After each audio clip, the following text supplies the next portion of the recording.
Stell dir vor, du wirst älter. Nicht plötzlich, nicht dramatisch, einfach Schritt für Schritt. Und irgendwann merkst du etwas, das dich kurz innehalten lässt. Dein Telefon klingelt seltener, die Nachrichten werden weniger, die Einladungen dünner. Und während andere sagen würden, das ist traurig, spürst du etwas ganz anderes. Ruhe, aber auch eine leise Irritation. Denn die eigentliche Frage ist nicht, warum du weniger Freunde hast. Die Frage ist, warum fühlt sich das gleichzeitig richtig und schmerzhaft an? Viele Menschen glauben, Einsamkeit sei ein Zeichen von Scheitern, von sozialer Schwäche, von Rückzug. Doch psychologisch ist das zu oberflächlich gedacht. Denn wenn man genauer hinsieht, zeigt sich ein wiederkehrendes Muster. Je klüger, reflektierter und bewusster ein Mensch wird, desto kleiner wird oft sein sozialer Kreis. Nicht, weil er unfähig wäre, Beziehungen zu führen, sondern weil er aufhört, Beziehungen zu führen, die ihn innerlich erschöpfen. Vielleicht erkennst du dich darin wieder. Früher hattest du viele Kontakte, Kollegen, Bekannte, Freundesgruppen, Gespräche über alles Mögliche, Treffen, die einfach dazugehört haben. Und heute merkst du, etwas hat sich verschoben. Smalltalk fühlt sich leer an. Oberflächliche Gespräche kosten Energie. Nach manchen Treffen fühlst du dich müder als davor. Und irgendwann fragst du dich leise, bin ich schwieriger geworden oder einfach ehrlicher? Der erste Grund, warum kluge Menschen im Alter weniger Freunde haben, liegt nicht im Außen, sondern im Inneren. Mit zunehmender Lebenserfahrung verändert sich dein Nervensystem. Du nimmst Spannungen schneller wahr. Ungesagte Erwartungen, passive Aggression, emotionale Unstimmigkeiten. Früher konntest du das übergehen. Heute nicht mehr. Dein Körper reagiert. Und dein Körper reagiert immer vor deinem Verstand. Was früher nicht so schlimm war, fühlt sich heute wie ein stiller Angriff auf deine Energie an.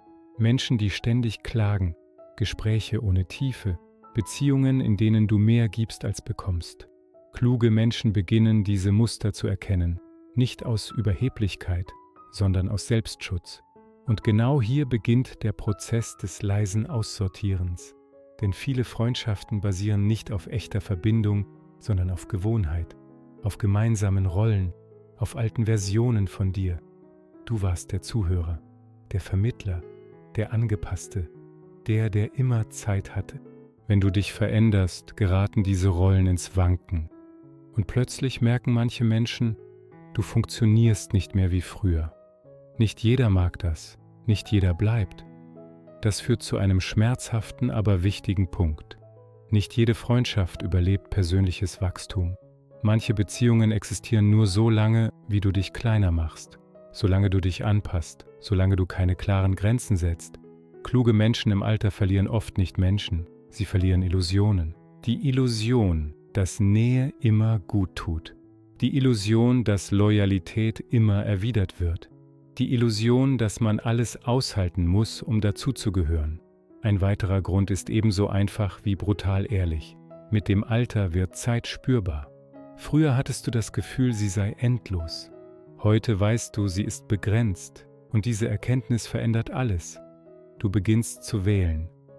Mit wem willst du deine Zeit verbringen? Wem erzählst du deine Gedanken? Wer hört wirklich zu, ohne sofort zu bewerten oder zu vergleichen? Diese Auswahl ist kein Zeichen von Kälte. Sie ist ein Zeichen von Klarheit. Doch Klarheit hat Konsequenzen. Denn je bewusster du wählst, desto weniger Menschen bleiben übrig. Nicht, weil sie schlecht sind, sondern weil sie nicht mehr passen. Und das kann sich einsam anfühlen, selbst wenn es gesund ist. Viele kluge Menschen erleben im Alter eine paradoxe Phase.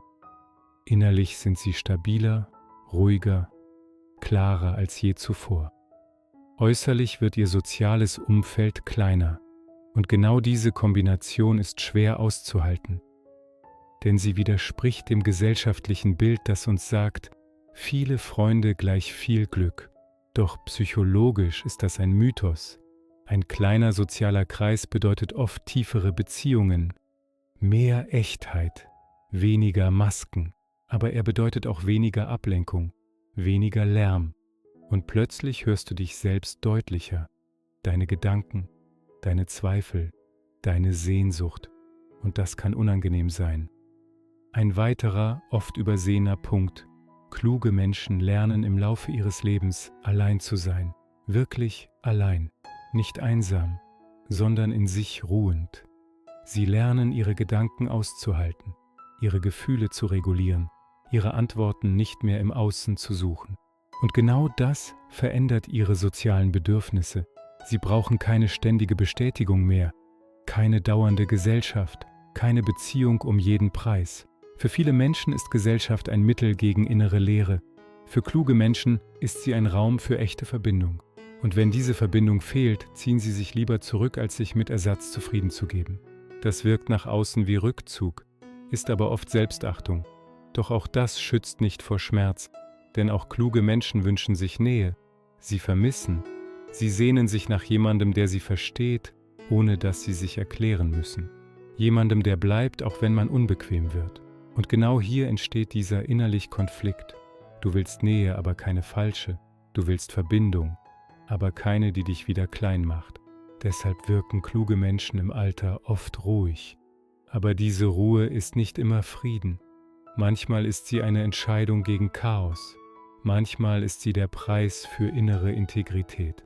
Und manchmal ist sie einfach das Ergebnis vieler stiller Abschiede, die nie ausgesprochen wurden. Ein weiterer Punkt, der selten benannt wird: Mit zunehmendem Alter sinkt die Toleranz für emotionale Unklarheit. Du hast weniger Geduld für Spielchen, für Drama, für Menschen, die nie sagen, was sie wirklich wollen. Früher hast du versucht, alles zu klären. Heute fragst du dich: Warum eigentlich? Warum soll ich meine Energie investieren, wenn die andere Seite nicht bereit ist, Verantwortung zu übernehmen? Psychologisch ist das ein Zeichen von Reife. Du verlierst die Angst, nicht gemocht zu werden, und gewinnst die Fähigkeit, dich selbst ernst zu nehmen. Doch diese Fähigkeit verändert Beziehungen radikal. Denn wer sich selbst ernst nimmt, ist nicht mehr beliebig verfügbar. Viele kluge Menschen stellen im Alter fest, dass sie nicht weniger sozial sind. Sie sind selektiver. Sie wollen Gespräche, die Substanz haben, Begegnungen, die ehrlich sind, Beziehungen, in denen Stille erlaubt ist, in denen man nicht ständig etwas leisten muss. Diese Art von Nähe ist selten und sie entsteht nur zwischen Menschen, die emotional gewachsen sind. Und ja, manchmal bedeutet das lange Phasen ohne solche Menschen. Phasen, in denen du dich fragst, ob du zu anspruchsvoll geworden bist, zu still, zu kompliziert. Doch oft ist die Wahrheit einfacher. Du hast aufgehört, dich selbst zu verlassen, nur um dazuzugehören. Vielleicht ist das der tiefste Grund, warum kluge Menschen im Alter weniger Freunde haben. Nicht, weil sie weniger lieben, sondern weil sie bewusster lieben. Und Bewusstsein filtert. Immer. Am Ende bleibt eine unbequeme, aber befreiende Erkenntnis: Weniger Freunde bedeuten nicht weniger Wert. Weniger Kontakte bedeuten nicht weniger Menschlichkeit. Manchmal bedeuten sie einfach, dass du aufgehört hast, dich überall zu verteilen und begonnen hast, bei dir zu bleiben. Und vielleicht ist genau das der Punkt, an dem viele kluge Menschen ankommen. Sie haben weniger Stimmen um sich, aber ihre eigene hören sie endlich klar. Vielleicht sehen wir uns nie wieder. Um mich nicht zu verlieren, abonniere den Kanal.